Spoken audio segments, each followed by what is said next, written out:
大家好，我係 JK，今次會同大家講下強身補品烏雞。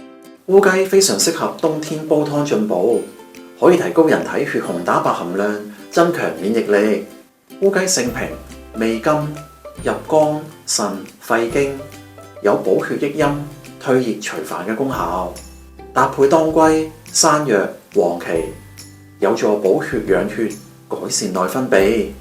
如果配搭何首烏、杜仲、黑豆，可以補腎、強健筋骨、減少掉髮。烏雞富含蛋白質、維他命 A、B 群、E 以及磷、鐵、鉀、鋅、硒等礦物質，仲有豐富氨基酸、黑色素，營養豐富，皮下脂肪又少，係非常之好嘅強身補品。優質嘅烏雞全身由外到內都係黑色，包括眼、肉、骨。因為一般都係用嚟煲湯燉湯，所以唔需要太大隻，2斤到3斤半左右就最啱。